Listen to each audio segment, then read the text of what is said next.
Magandang araw mga katropa, panibagong araw, panibagong vlog na naman tayo. Ngayong araw mga katropa ay magagamas tayo ng luyahan.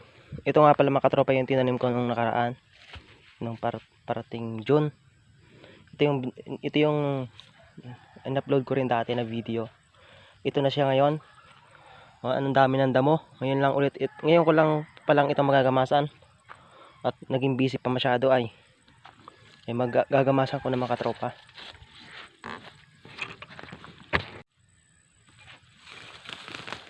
Ganito lang katropa ang buhay dito, simple lang. Pagtatanim, pag wala akong nagawa talaga, ako yung nagtatanim talaga.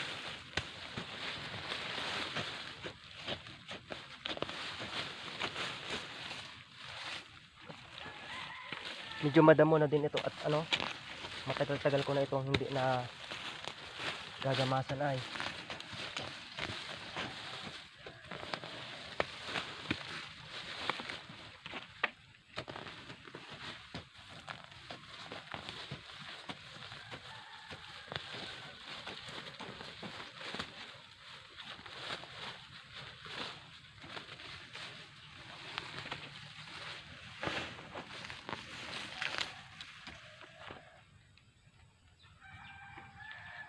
Pero ayos-ayos na rin naman.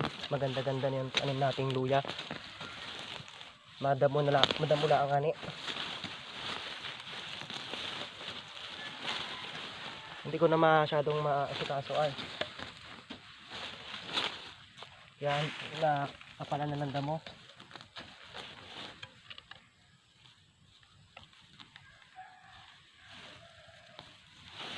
Pero maganda naman ang luya natin katropa.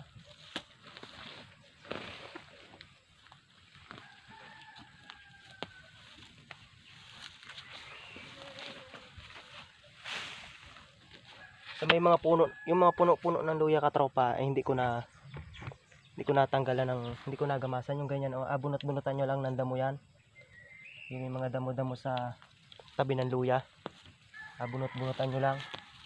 Huwag nyo agamasan. At ang ugat kasi ng luya ay kakaunti lang. Panasugatan yan ay mamamatay yung ating luyang tanim. Kaya pag yung bunot-bunot laan tayo ng lukuhan mga katropa, yung ganyan lang bunot-bunot laan sa puno.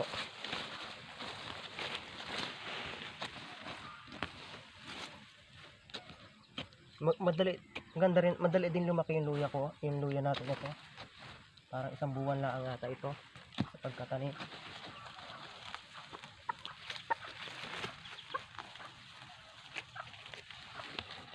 Isang buwan lang din mga katropa sa pagkatanim. Mabilis din umanda. Lalo kung ito'y nagamasan ko agad. Hindi ko agad nagamasan ay napabayaan ko.